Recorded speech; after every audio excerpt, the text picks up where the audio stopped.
दोस्तों, आप लोग अभी तक चैनल को पूरा सपोर्ट नहीं कर पा रहे हो। मैं बहुत मेहनत से वीडियो बनाता हूं और अपना पूरा समय इसी चैनल को देता हूं। आप सभी से दिल से विनती है कि 10 तारीख तक 1000 सब्सक्राइबर पूरे करवा दीजिए। अगर सब्सक्राइबर पूरे नहीं हुए तो शायद मैं आगे वीडियो नहीं बना पाऊं। कृपया दोस्तों मेरा साथ दीजिए। आपका एक सब्सक्राइब मेरी मेहनत की असली पहचान है। नीला दरवाजा और असुरतल का व्यक्ति। नहीं, तेज तुम मुझे छोड़कर नहीं जा सकते। निम्न स्तर के क्षेत्र के बाहर एक बुजुर्ग अवस्था के आदमी की गुस्से, आक्रोश और दर्द से भरी आवाज गूंजने लगी। उसके पास खड़े लोग उसकी आवाज सुनकर तुरंत दूर हट गए। वह सभी इस व्यक्ति को जानते थे, इसलिए उन्हें पता था कि इस स्थिति में उस व्यक्ति के पास खड़ा होना खतरे से खाली नहीं है। यह व्यक्ति असल में उस तेज का दादा था जिसको आकर्ष ने अभी खत्म किया था। इसका नाम था मुकेश। न सिर्फ यह व्यक्ति कांत परिवार, जो कि एक 7वें स्तर की ताकत था, इसका वरिष्ठ एल्डर था, बल्कि खुद इतना ताकतवर भी था कि वहां पर मौजूद सभी योद्धाओं में सिर्फ देवाशीष ही उसको हरा सकता था। तेज मुकेश का सबसे प्रिय पोता था। पोता भी क्यों नहीं, तेज कांत परिवार का अब तक का सबसे प्रतिभाशाली व्यक्ति था। अपने पोते के नाम को गायब हुआ देखकर मुकेश गुस्से से पागल होने लगा। वो तुरंत अपने स्थान से गायब हुआ और ऊपर आसमान में खड़े तीनों बड़े गुरुकुल और 2 बड़े परिवारों के सदस्यों के सामने प्रकट हो गया।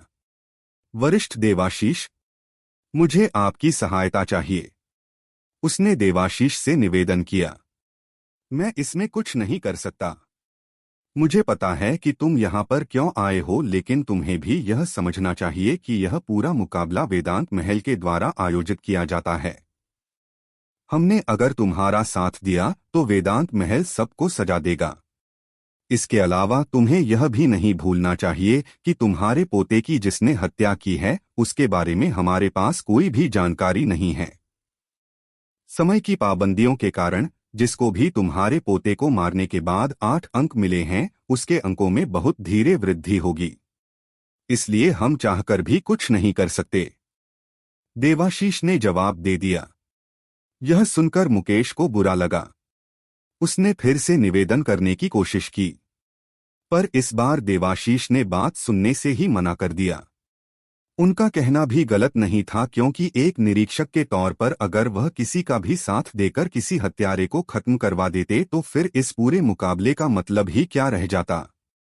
इस तरह तो सभी अपने अपने परिवारों के सदस्यों को न्याय दिलवाने के लिए उनसे मदद मांगने लगते और फिर कोई भी उस क्षेत्र में जाकर किसी को खत्म नहीं करता। देवाशीष के शब्दों से बाकी सभी लोग भी सहमत थे, इस कारण मुकेश का दांव कमजोर पड़ने लगा। आखिर में मुकेश मुंह लटकाकर वापस अपने स्थान पर आकर खड़ा हो गया। वरिष्ठ, मैं जानता हूं कि आपके पोते की मृत्यु को लेकर आप अभी गुस्से में हैं। आपको स्थिति को समझना चाहिए। हमारे पास हत्यारे को लेकर कोई भी जानकारी नहीं है। हत्यारा कोई भी हो सकता है। कांत परिवार के एक दूसरे योद्धा ने मुकेश को समझाते हुए कहा। जानता हूं, इसलिए तो उनसे निवेदन करने गया था। सोचा था कि किसी एक को मारना पड़ेगा, पर देवाशीष ने मुझे निराश किया। इसलिए अब जिस पर भी मेरा शक जाएगा उसे खत्म करके मानूंगा। मुकेश ने गुस्से में अपने दांत पीसते हुए कहा। इधर राजा चंद्रराज की नजर अभी भी आकर्ष के नाम पर टिकी हुई थी। थोड़ी देर पहले ही उसके अंकों में 2 अंकों की वृद्धि हुई थी। इस तरह अब आकर्ष का नाम थोड़ा ऊपर तो आ गया था, पर अभी भी वह शीर्ष स्थानों में जगह बनाने के लिए पर्याप्त नहीं था। जिसने सबसे ज्यादा अंक हासिल किए थे उसके पास 11 अंक थे।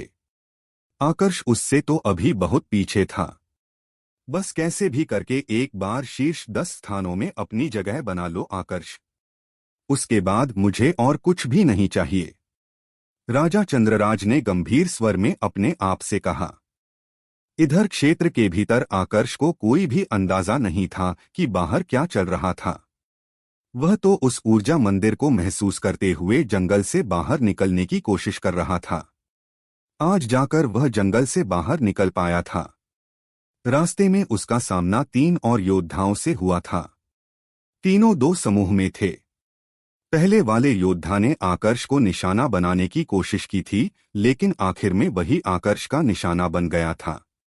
वही जो दो योद्धाओं का समूह था, उन्होंने आकर्ष की ताकत को देखकर अपने पांव पीछे खींच लिए।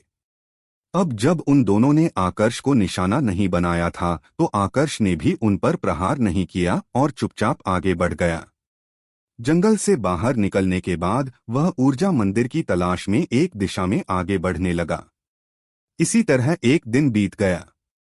आज काफी दूर से आकर्ष को लड़ाई की आवाज सुनाई देने लगी। अस्त्रों के आपस में टकराने की और ऊर्जा के विस्फोटों की आवाज चारों तरफ गूंज रही थी। लड़ाई वाला वह स्थान उसके रास्ते में ही था, तो उसने देखने की कोशिश की कि लड़ाई कर कौन रहा है।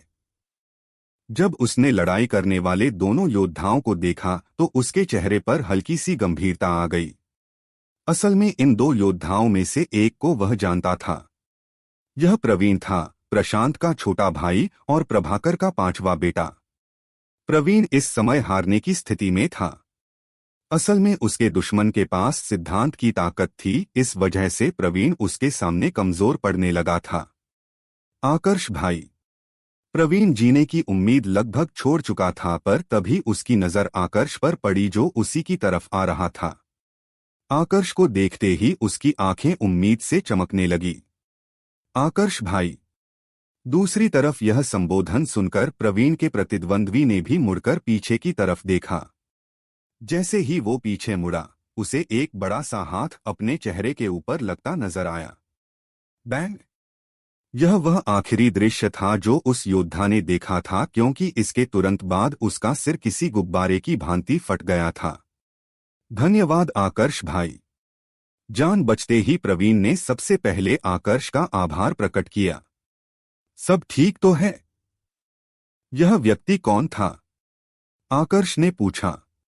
इस पर प्रवीण ने विस्तार से उस योद्धा के बारे में बताया जिसको आकर्ष ने अभी खत्म किया था। असल में यह योद्धा न सिर्फ प्रवीण का बल्कि प्रशांत का भी एक पुराना दुश्मन था। जब उसने प्रवीण को देखा था, तो उसने उसको मारने की कोशिश की थी और दोनों के बीच लगभग 2 घंटे से लड़ाई चल रही थी। यह तो आखिरी समय पर आकर्ष बीच में आ गया, वरना अब तक प्रवीण मारा जा चुका होता। प्रवीण की ताकत अभी इतनी नहीं थी कि वह अकेला यहाँ पर ज्यादा समय तक जिंदा बच पाता, इसलिए आकर्ष ने उसे अपने साथ ले लिया। रास्ते में चलते हुए उसने प्रवीण को ऊर्जा मंदिर के बारे में बताया। अभी तक आकर्ष भी ऊर्जा मंदिर के बारे में पूरी तरह से नहीं जानता था, इसलिए उसने प्रवीण को अपने साथ चलने का प्रस्ताव दिया, पर प्रवीण ने मना कर दिया। उसका यह कहना था कि उस मंदिर की उपस्थिति को सिर्फ वही महसूस कर सकता था जिसके पास कम से कम 10 अंक हो, और प्रवीण के पास अभी सिर्फ 3 अंक थे। आकर्ष के लिए प्रवीण के अंक बढ़वाना कोई मुश्किल काम नहीं था। उसे अपनी किस्मत पर भरोसा था। वो जानता था कि वह कहीं पर भी जाएगा तो कोई ना कोई तो उसे निशाना बनाने की कोशिश करेगा, और बिल्कुल वैसा ही हुआ। लगभग 40 किलोमीटर आगे बढ़ने के बाद उनका सामना 2 योद्धाओं से हो गया। आकर्ष ने उन्हें बुरी तरह से जख्मी किया और आखिरी समय पर प्रवीण ने उन्हें खत्म करके उनके अंक हासिल कर लिए। इस तरह प्रवीण के पास भी 11 अंक हो गए थे। आपको अंक नहीं चाहिए? प्रवीण ने पूछा। मेरे पास पहले से 21 अंक है। फिलहाल के लिए तो जरूरत नहीं है, पर रास्ते में कोई और मिला तो कुछ और अंक हासिल कर लेंगे, आकर्ष ने जवाब दिया और प्रवीण के साथ फिर से ऊर्जा मंदिर की तरफ बढ़ने लगा। अब प्रवीण को भी ऊर्जा मंदिर की उपस्थिति महसूस होने लगी थी। थोड़ा और आगे बढ़ने के बाद उनका सामना कुछ और योद्धाओं से हो गया। अब की बार उन्हें खत्म करने के बाद आकर्ष ने उनके अंक अपने पास रखे। इसी तरह 2 महीने बीत गए। आकर्ष और प्रवीण अभी भी ऊर्जा मंदिर की तलाश में आगे बढ़ रहे थे, पर अभी तक दोनों अपनी मंजिल पर नहीं पहुंच पाए थे। हाँ, पर इस दौरान रास्ते में उनका सामना कई सारे योद्धाओं से हुआ था। उनमें से प्रत्येक योद्धा इतना ताकतवर था कि प्रवीण को तो बड़ी ही आसानी से खत्म कर देता, लेकिन आकर्ष के साथ होने के कारण उनमें से एक भी प्रवीण तक पहुंच नहीं पाया। इस तरह इन 2 महीनों के सफर में आकर्ष ने कई सारे चक्रपाल श्रेणी के अस्त्र हासिल कर लिए थे। आकर्ष भाई, हो सके तो इन अस्त्रों को किसी के भी सामने प्रकट मत करना। क्या पता कोई इन अस्त्रों को पहचान ले और उन्हें पता चल जाए कि आपने ही उनके परिवार के सदस्यों को खत्म किया है। प्रवीण ने सलाह दी। इस बारे में मुझे पता है। यह पहली बार नहीं है जब मैं इस प्रकार आकर्ष ने जवाब दिया। पर इससे पहले कि वह अपना जवाब पूरा कर पाता, उसे कुछ अजीब महसूस हुआ। क्या आपको भी वह महसूस हुआ? प्रवीण ने भी अचानक से आकर्ष की तरफ देखते हुए पूछा। दोनों की नजर अब एक साथ उत्तर दिशा की तरफ चली गई। जिस दिशा में वह आगे बढ़ रहे थे, यह उस दिशा से थोड़ा दूर था, परंतु यह ऊर्जा काफी आकर्षित करने वाली थी। दोनों को ऐसा महसूस हो रहा था जैसे वहां पर कुछ है जो उन्हें पुकार रहा है।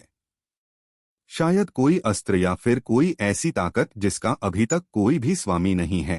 हो सकता है यह उसी की ऊर्जा है, प्रवीण ने अनुमान लगाते हुए कहा। यह तो वहां जाने के बाद ही पता चलेगा, आकर्ष ने ध्यान से उत्तर दिशा की तरफ देखते हुए कहा। इसके बाद दोनों उत्तर दिशा में आगे बढ़ने लगे। लगभग 4 से 5 किलोमीटर आगे जाने के बाद उन्हें नीले रंग की एक आकृति नजर आने लगी।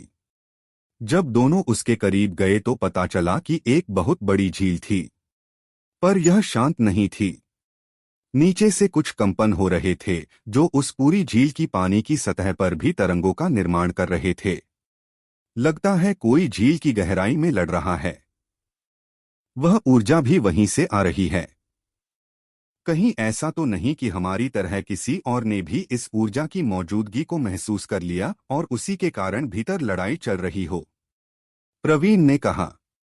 पर अब की बार आकर्ष की तरफ से कोई जवाब नहीं आया। वह तो इस समय क्षिति से बात कर रहा था। यह कोई अस्त्र ही है। क्षिति ने उस ऊर्जा को महसूस करने के बाद आकर्ष से कहा, पर यह थोड़ी अलग नहीं है। यह किसी सैन्य श्रेणी के स्तर की ऊर्जा नहीं है। यह उससे भी अलग है, आकर्ष ने कहा। हाँ, ऐसा इसलिए है क्योंकि यह एक चक्रपाल श्रेणी का अस्त्र है, परंतु इसके भीतर सोमचक्र मंडल के योद्धा की ऊर्जा है। पहले आपको भीतर जाकर देखना चाहिए। क्या पता आप देरी करेंगे तो वो अस्त्र किसी और को अपने स्वामी के रूप में चुन ले, क्षिति ने जवाब दिया। उसकी बात सुनने के बाद आकर्ष ने बिल्कुल भी इंतजार नहीं किया और सीधा उस झील में कूद गया। आकर्ष भाई। आकर्ष को झील की गहराई में जाते देखकर एक बार के लिए तो प्रवीण को समझ में नहीं आया कि अब क्या करें। थोड़ा सोचने के बाद उसने भी पानी में छलांग लगा दी। वो जानता था कि अभी तक वह जिंदा सिर्फ इसलिए था क्योंकि आकर्ष उसके साथ था। जब इतना सफर एक साथ तय किया था तो आगे के सफर में वो आकर्ष को छोड़कर कैसे चला जाता। थोड़ी ही देर में वो पानी की गहराई में आ गया, जहां पर उसे अपने सामने एक विशालकाय नीले रंग का दरवाजा नजर आया। दरवाजे के ठीक सामने इस समय आकर्ष खड़ा हुआ था। शायद मेरा अंदाजा गलत था। यहां पर कोई अस्त्र नहीं बल्कि कोई खजाना छुपा हो सकता है। आकर्ष के पास आने के बाद प्रवीण ने कहा, मुझे ऐसा नहीं लगता। आकर्ष ने ध्यान से उस दरवाजे को देखते हुए जवाब दिया। अब जब तुम लोग यहां पर आ चुके हो तो भीतर आ जाओ। अचानक से दरवाजे की दूसरी तरफ से एक अपरिचित स्वर आकर्ष और प्रवीण दोनों को सुनाई पड़ा। आवाज सुनकर प्रवीण तो सोच में पड़ गया, पर आकर्ष ने देरी न करते हुए सीधा दरवाजे को खोला और भीतर चला गया। यह देखकर प्रवीण दंग रह गया। उसके मन में पहला विचार यही आया कि क्या आकर्ष को इस बात का बिल्कुल भी डर नहीं है कि अंदर खड़े व्यक्ति ने उसके लिए जाल बिछा रखा हो। पर अब जब आकर्ष भीतर चला गया था तो प्रवीण अकेला बाहर खड़ा कैसे रह सकता था। उसने भी हिम्मत करके अंदर कदम रखा और आकर्ष के पीछे चलने लगा।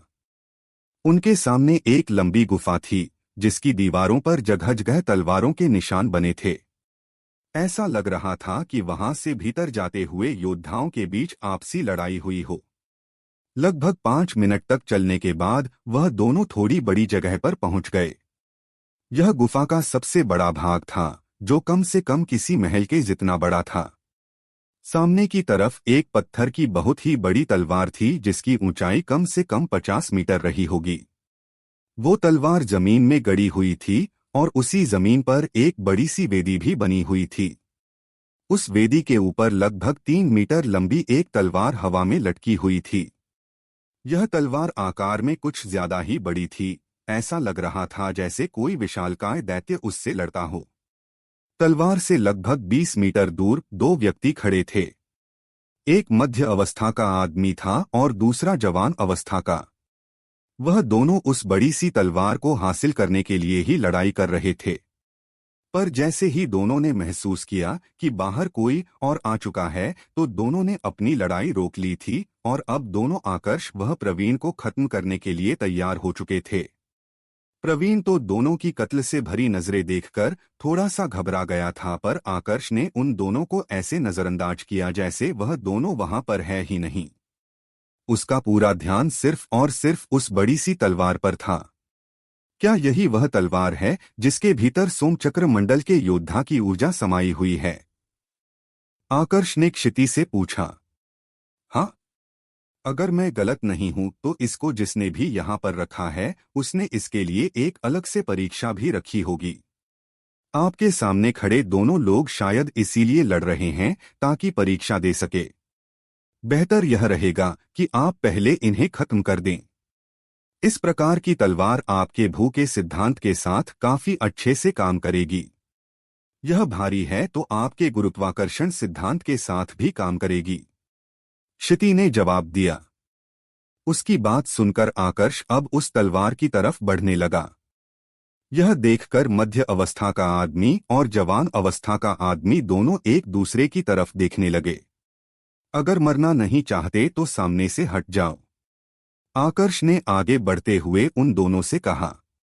यह कहते हुए उसने अपनी जादुई अंगूठी में से एक खंजर निकाल लिया। वो जानता था कि उसने दोनों को चेतावनी दी है, पर लालच में आकर दोनों उस पर प्रहार जरूर करेंगे। और वैसा ही हुआ। मध्य अवस्था का आदमी अपनी जगह से आगे बढ़ा और उसने तलवार से आकर्ष के सीने को भेदने की कोशिश की। बैंग! पर जैसे ही तलवार आकर्ष के सीने पर लगी, वह उसके चमड़ी के भीतर प्रवेश नहीं कर पाई। आकर्ष के कवच वाले अस्त्र ने उस प्रहार को रोक लिया था। मैंने कहा था सामने से हटो। लगता है तुम्हें सुनाई नहीं दिया। अब की बार आकर्ष ने एक गंभीर स्वर में कहा और उसी क्षण अपना हाथ आगे बढ़ाकर उस मध्य अवस्था के आदमी के गले पर प्रहार कर दिया। वह आदमी पहले ही काफी ज्यादा आश्चर्यचकित था।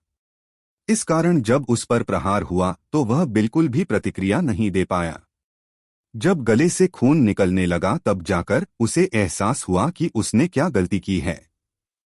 अपने गले को पकड़कर पर वहीं गिर गया। 10 सेकंड तक तड़पने के बाद उसने दम तोड़ दिया। यह देखकर जवान अवस्था का आदमी बुरी तरह से घबरा चुका था। उसने हथियार वहीं छोड़ दिया और वहां से भागने की कोशिश की। उसके और मध्य अवस्था के आदमी के बीच काफी समय से लड़ाई हो रही थी, इस कारण उसे समझ में आ गया था कि आकर्ष उसे भी काफी आसानी से खत्म कर सकता है। इसलिए जान बचाने के लिए उसने भागने का रास्ता चुना। पर क्या वो वहां से भाग सकता था? बूम! जैसे ही वह वहां से निकलने वाला था, आकर्ष एकदम से उसके सामने प्रकट हुआ और एक जोर का मुक्का उसके सीने पर मारा, जिस कारण वो व्यक्ति उड़ता हुआ पीछे की दीवार से जा टकराया। अब इससे पहले कि वह दीवार से नीचे उतरता, एक खंजर सीधा उसके सीने को चीरते हुए हृदय में घुस गया। यह प्रहार आकर्ष ने किया था। शुरू से लेकर अंत तक उस जवान अवस्था के आदमी को भी लड़ने का अवसर नहीं मिला था। आकर्ष ने उसे पहले भागने का अवसर दिया था, पर उसने वहीं पर रुकने का फैसला किया। अब जब वह उसकी ताकत देख चुका था तो आकर्ष उसे जिंदा नहीं छोड़ सकता था, क्योंकि वह बाहर जाकर बाकियों को इस बारे में बता सकता था। और एक बार अगर बाहर के लोगों को पता चल गया कि आकर्ष की ताकत कितनी है तो पलक झपकते ही अधिकांश लोग उस पर शक करने लगते। दोनों व्यक्तियों को खत्म करने के बाद आकर्ष ने उन पर ज्यादा ध्यान नहीं दिया। उसने बस दोनों की जादुई अंगूठी और कीमती सामान लिया और वापस से उस तलवार की तरफ बढ़ने लगा। पर प्रवीण, जो दूर खड़े होकर यह सब कुछ देख रहा था, उसका मुंह खुला का खुला रह गया था। पिछले 2 महीनों से वह आकर्ष के साथ था, लेकिन आकर्ष का ऐसा चेहरा वह पहली बार देख रहा था। इधर आकर्ष का पूरा ध्यान इस समय उस तलवार की तरफ था। आगे बढ़ते हुए हर कदम के साथ उसे अपने शरीर पर एक दबाव महसूस हो रहा था। वो जानता था कि यह उसकी परीक्षा है और यह दबाव तलवार की तरफ से लगाया जा रहा है, इसलिए उसने उस दबाव का विरोध करने की बिल्कुल भी कोशिश नहीं की। उसके खुद के शरीर में 3 दिव्य तत्व थे, फिर वह भला एक दबाव से कैसे रुक जाता। बड़ी आसानी से वह तलवार के पास पहुंच गया और उसने तलवार के पीछे वाले भाग को अपने सीधे हाथ से पकड़ा। तलवार को स्पर्श करते ही आकर्ष के शरीर में जैसे करंट दौड़ गया था। वह महसूस कर पा रहा था कि एक अपरिचित ऊर्जा धीरे धीरे उसके हाथ से होकर उसके शरीर में जा रही है। बाकियों के लिए तलवार काफी भारी थी, पर आकर्ष के लिए, जिसके पास भू का सिद्धांत था और जो गुरुत्वाकर्षण को अपने हिसाब से चला सकता था, उसके लिए इस तलवार का भार कुछ खास नहीं था। जैसे देवतल था, बिल्कुल वैसे ही कई और तल थे, जो सबके सब एकांश के भाग थे। इन सारे तलों में 7 तलों को सबसे शक्तिशाली और खतरनाक माना गया था, जहां पर प्रवेश करने के बाद कोई भी जिंदा वापस नहीं लौटता था। इन 7 तलों में चौथे स्थान पर था असुरतल, जिससे बाहर निकलने के द्वार से थोड़ी ही दूरी पर इस समय एक मध्य अवस्था का आदमी एक विशालकाय नाग से लड़ रहा था। यह नाग लाल रंग का था। रफ्तार बिजली के जैसी तेज थी और जब वह अपना मुंह खोलता था तो उसके अंदर का नजारा इतना भयावह था कि किसी के भी मन में घबराहट पैदा कर सकता था। दोनों इस समय बुरी तरह से जख्मी थे। यह नाग सूर्य वेग मंडल के 9 सिद्धांतों को समझ चुका था, जबकि मध्य अवस्था का आदमी अभी तक सिर्फ 7 सिद्धांतों को ही समझ पाया था।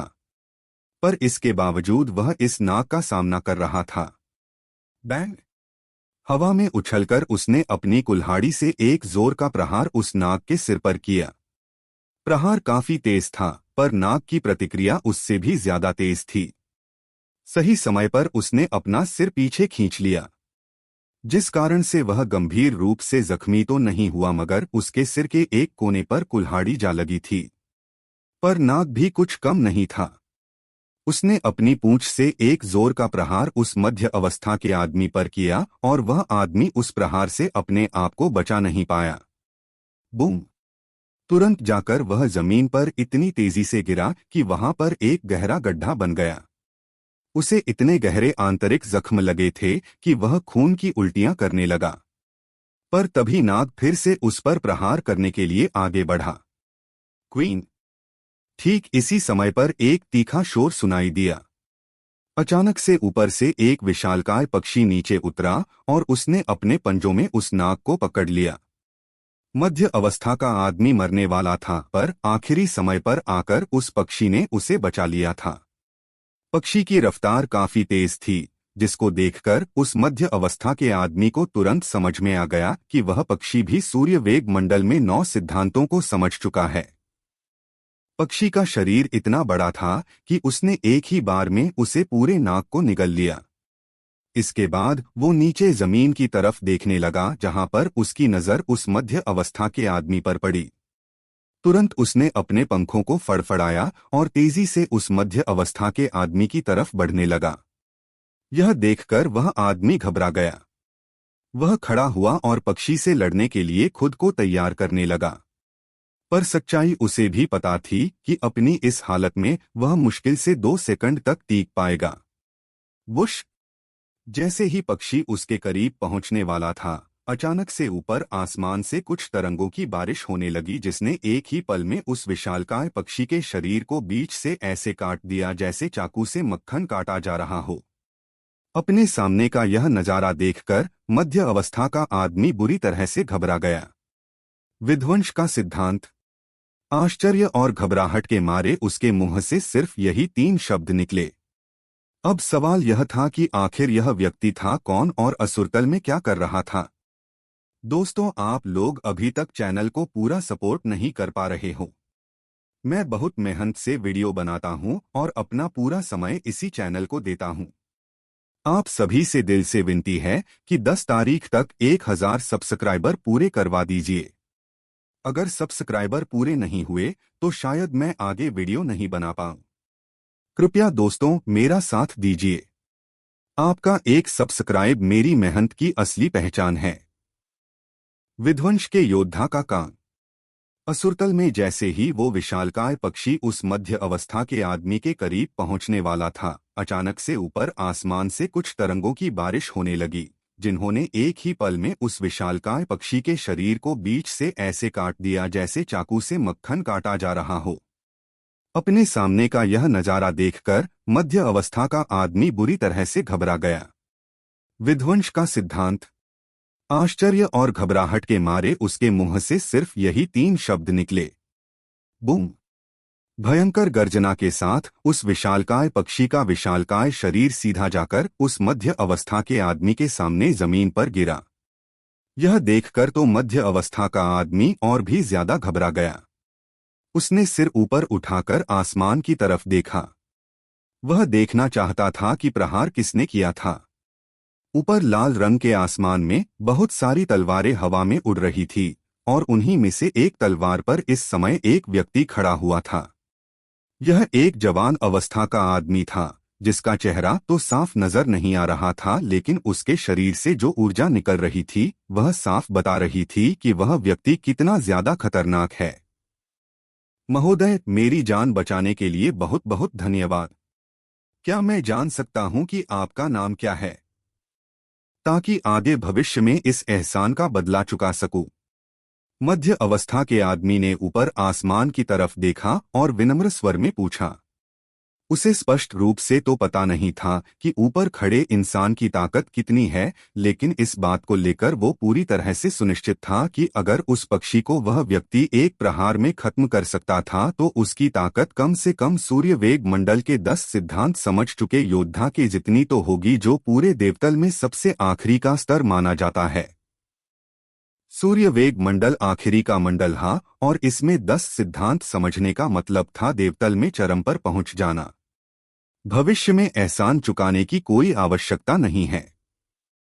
तुम मेरा एक काम कर सकते हो।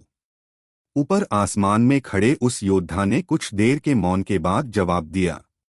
बस आज्ञा दीजिए महोदय। मध्य अवस्था के आदमी ने तुरंत उत्साहित स्वर में कहा। असंख्य मृत्यु लोकों में से एक मृत्यु लोक है, जहां पर आकर्ष नाम का योद्धा मिलेगा। तुम उसे पहचान तो नहीं पाओगे, लेकिन जब उसके सामने होंगे तो उसमें मेरी ही छवि नजर आएगी। जाओ और उसे मृत्युलोक से लेकर आओ। उसे तुम्हें खड्ग देवतल में पहुंचाना है। ऊपर आसमान में खड़े योद्धा ने जवाब दिया। इसी के साथ उस योद्धा ने उस मृत्युलोक का नाम भी बता दिया जहां पर आकर्ष मिल सकता था। महोदय, आपने अभी तक अपना नाम नहीं बताया, मध्य अवस्था के आदमी ने पूछा। अगर आकर्ष तुमसे पूछे तो उसे बताना कि तुम्हें वेगवानस ने भेजा है। उस जवान अवस्था के आदमी ने एक पल के लिए नीचे जमीन की तरफ देखते हुए कहा और उसके बाद वहां से तुरंत गायब हो गया। उसकी रफ्तार इतनी तेज थी कि वो मध्य अवस्था का आदमी देख भी नहीं पाया था कि वह जवान अवस्था का आदमी किस दिशा में गया है।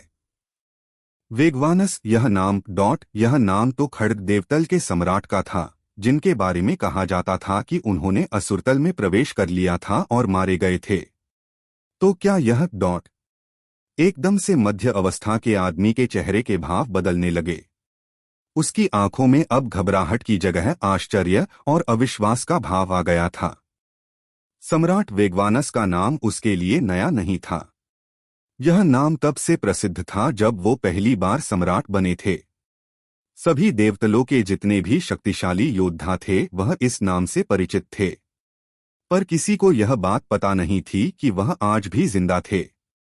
सभी को यही लग रहा था कि सालों पहले जब उन्होंने असुरतल में प्रवेश किया था तो वह मर चुके थे। अगर यह मध्य अवस्था का आदमी भी उनको अपनी आंखों के सामने नहीं देखता तो वह भी इस बात पर विश्वास नहीं कर पाता कि वो जिंदा है। आखिर यह आकर्ष है कौन? थोड़ी देर तक सोचने के बाद मध्य अवस्था के आदमी के मन में आकर्ष की पहचान को लेकर सवाल आने लगा। यह नाम वो अपने जीवन में पहली बार सुन रहा था, इसलिए उसके लिए अंदाजा लगा पाना बहुत मुश्किल हो रहा था कि आखिर इसका सम्राट से क्या संबंध है। दूसरी तरफ आकर्ष, जो इस समय सूर्यांश देवतल के दक्षिणी भूभाग के एक छोटे से क्षेत्र में आया हुआ था, झील के नीचे मौजूद उस नीले रंग के दरवाजे को पार करके गुफा से बाहर आ चुका था। उसके साथ इस समय प्रवीण था और हाथ में वो बड़ी सी तलवार थी जो उसने हासिल की थी। इस प्रकार के अस्त्र दुर्लभ होते हैं। हालांकि कई बड़े परिवारों के पास इस प्रकार के अस्त्र है, लेकिन इस क्षेत्र में यह अस्त्र आपकी बड़ी मदद कर सकता है। इसलिए हो सके तो इसे भी बाकियों की नजरों से छुपाकर रखिएगा, प्रवीण ने आकर्ष से कहा। आकर्ष का भी इस बारे में कुछ ऐसा ही सोचना था। अस्त्र हाथ में लेकर अभी वो दरवाजे से थोड़ा ही दूर आया होगा कि अचानक से पीछे से वह पूरी जगह ढहने लगी। देखते ही देखते दरवाजे सहित वह पूरी जगह मिट्टी में मिल गई। यह क्या था? आकर्ष ने उलझन भरे स्वर में पूछा। यह तो होना ही था। इस प्रकार के क्षेत्रों में ऐसी कई जगह होती है जिनका निर्माण सिर्फ इस प्रकार के अस्त्रों को छुपाने के लिए किया जाता है। यह अस्त्र ही इन जगहों का संतुलन बनाकर रखते हैं। जैसे ही यह अस्त्र इन जगहों की सीमा को पार करते हैं, संतुलन टूट जाता है, जिसके चलते पूरी की पूरी जगह नष्ट हो जाती है। यहां पर भी यही हो रहा है। प्रवीण ने आकर्ष के हाथ में मौजूद उस तलवार की तरफ इशारा करते हुए कहा। तो यह बात है। चलो, अच्छा ही हुआ, हमें अपने काम का सामान मिल गया। हमें वैसे भी यहां पर रुकने की जरूरत नहीं थी।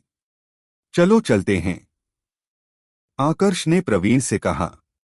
ठीक है, प्रवीण ने जवाब दिया और इसके बाद दोनों दोस्त वहां से निकलने लगे। लेकिन तभी अचानक से उन्होंने महसूस किया कि वह अपने शरीर को हिला नहीं पा रहे हैं।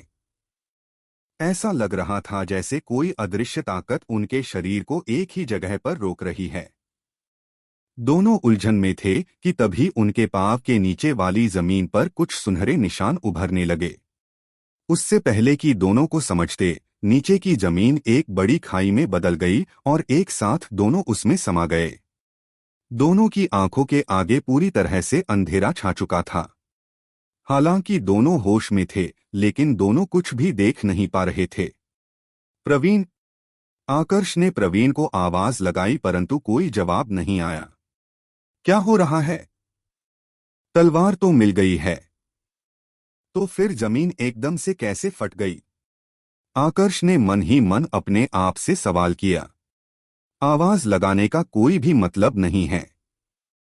आपके आसपास कोई भी नहीं है। जहां पर आप खड़े थे वहां पर कोई देव अभिलेख था जो गलती से सक्रिय हो गया होगा। उसी के कारण आप दोनों अपने मूल स्थान से गायब होकर कहीं और जा रहे हैं। क्षिति की आवाज आकर्ष के मस्तिष्क में सुनाई पड़ी। किसी प्रकार का देव अभिलेख? तुम्हारा मतलब हम ऊर्जा मंदिर में जा रहे हैं? क्षिति की बात को समझने के बाद आकर्ष ने अनुमान लगाते हुए पूछा। ऐसा ही कुछ। इसके अलावा मुझे नहीं लगता कि एकदम द्वार के पास इस प्रकार के किसी देव अभिलेख को लगाने की आवश्यकता रही होगी। अपने शरीर को स्वतंत्र छोड़ दीजिए। जब आप अपनी मंजिल पर पहुंचेंगे तब आसपास का वातावरण फिर से सामान्य हो जाएगा, क्षिति ने जवाब दिया। आकर्ष ने बिल्कुल वैसा ही किया, जिसके बाद उसका शरीर और भी तेज गति करते हुए आगे बढ़ने लगा। आसपास इतना अंधेरा था कि उसकी आध्यात्मिक शक्ति भी कहीं पर जाने के बाद वापस नहीं लौट रही थी। इसलिए वह खुद भी नहीं जानता था कि इस समय वह कहां पर है। लगभग 5 मिनट बाद उसके चारों तरफ का अंधेरा धीरे धीरे करके हटने लगा। जब रोशनी हर जगह फैल गई तब आकर्ष ने पाया कि वह एक बंद कमरे में आ चुका है। कमरे के एक कोने में एक बिस्तर लगा था और उसकी उल्टी तरफ एक दरवाजा था, जिसके ऊपर सुनहरे रंग के कुछ अक्षर चमक रहे थे। मतलब बिल्कुल साफ था कि उस दरवाजे पर भी किसी प्रकार का देव अभिलेख लगा था। प्रवीण, एकदम से आकर्ष को याद आया कि उसके साथ प्रवीण भी था, पर इस समय कमरे में उसके अलावा और कोई भी नहीं था। क्या ऐसा हो सकता है कि वह किसी दूसरे कमरे में चला गया हो? आकर्ष ने अपने आप से पूछा। जैसा उसने सोचा था बिल्कुल वैसा ही था। वाकई प्रवीण एक दूसरे कमरे में आ चुका था। उसका कमरा भी बिल्कुल आकर्ष के कमरे के जैसा था। कमरे से बाहर निकलने के लिए जैसे ही उसने दरवाजे को स्पर्श किया, दरवाजे पर चमक रहे अक्षरों की चमक कम होने लगी। ऊर्जा मंदिर के कक्ष में तुम्हारा स्वागत है। यहाँ पर तुम सफलतापूर्वक आए हो, जिसका मतलब है कि तुमने कम से कम 10 अंक तो हासिल किए होंगे। अब यहाँ से आगे तुम्हारे पास 2 विकल्प है। एक रहस्यमयी आवाज प्रवीण को सुनाई देने लगी। यह आवाज रहस्यमयी जरूर थी, लेकिन प्रवीण इस आवाज को पहचानता था।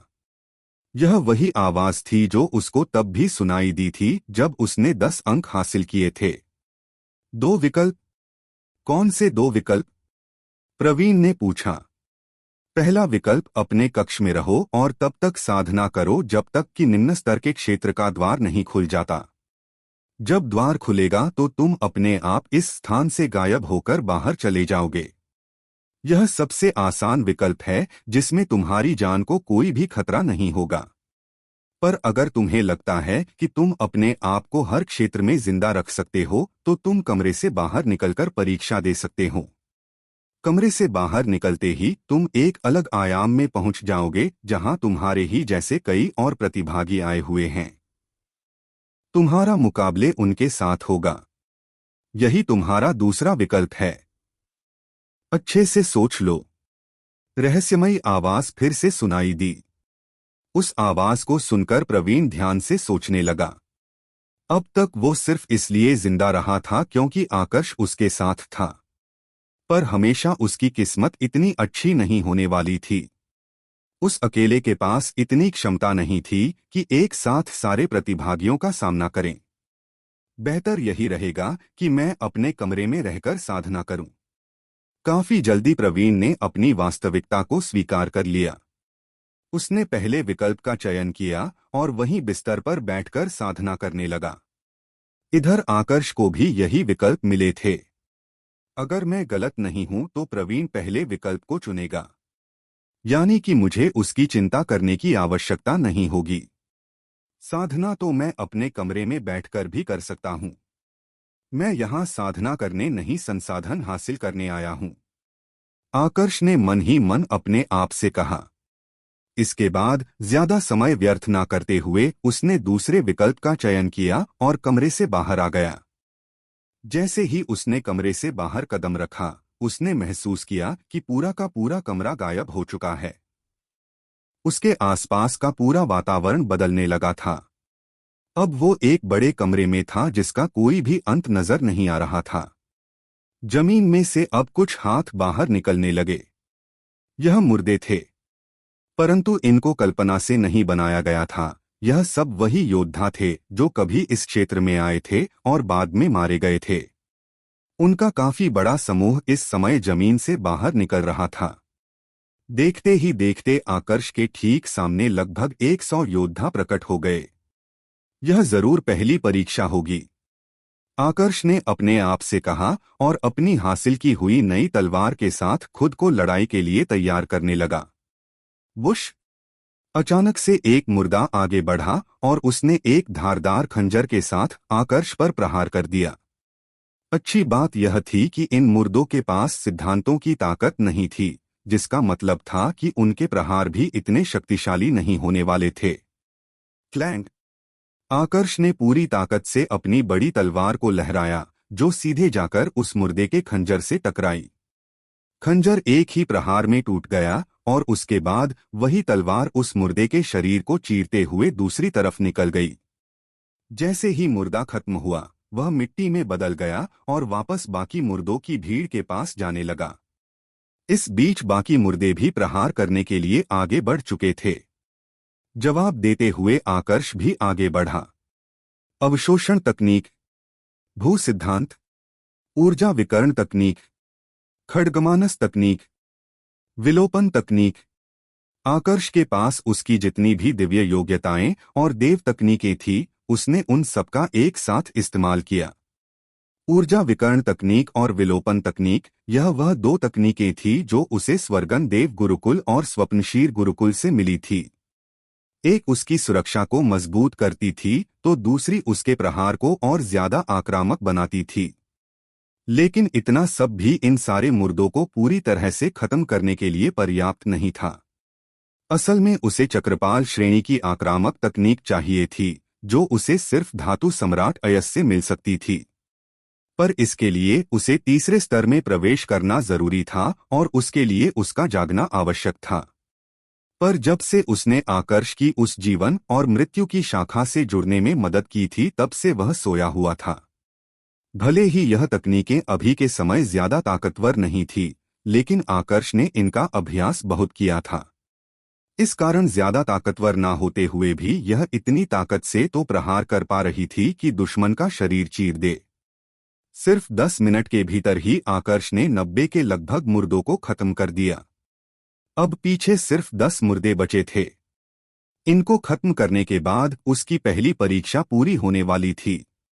लेकिन अपनी ज्यादा ऊर्जा इस्तेमाल करने के कारण आकर्ष अब थोड़ा थकने लगा था। पर उसने हार नहीं मानी।